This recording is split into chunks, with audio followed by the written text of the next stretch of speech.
Hi, it's Judith Briles, the book shepherd, and we're going to be talking about during a series of our videos about the platform. But let's start with some of the questions. And by the way, I've shown this earlier. This is really one of my very first books I wrote for the publishing market. And it's a workbook, to walk you through the entire process of what you bring to the party. So going back to those elements of what you need in the building the platform is, you've got to have the passion. You've got to have a commitment, huge. You also have to have a vision. So what's this going to look like? What do you think your book will look like? What do you think you're going to look like as an author? And there's a couple of key questions that I think that you need to answer. Ask yourself and answer. So it starts with, so what is your vision? Do you see this all over the media? Do you see this changing the lives of people?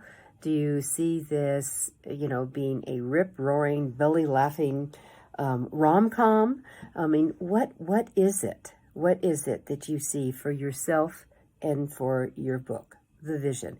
And then you have to ask yourself, so what is your passion factor? That what are you going to put in from your belly, from your guts to bring this about? And what kind of support do you need to bring that about? From your family, from your friends, from yourself? What do you need here?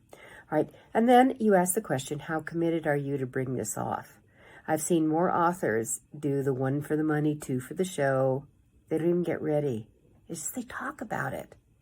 If you're going to walk your talk, it has everything to do with the commitment factor. What's yours? What's yours? All right. Then the fourth component is, who are your people? So who are you writing this for? I can't tell you how many mistakes I see, but people don't narrow in, and focus on the who. Who exactly is your reader are you writing for? If you will get focused on that, I'm telling you, your writing will be easier. Your writing will be easier. The fifth question is, what's their pain? What's their pain? If you're a fiction author, you just want, I'm resolving entertainment factor, timeout factor, escapism factor, okay? That's their pain. But for the nonfiction author, you've got some very specific things you're addressing. What's the pain of your reading and what solutions are you bringing to it? And then the last question is, okay, so what's the benefit? What's the benefit I'm bringing to my reader? 6 essential questions, all that you have to chew on and all that you have to answer.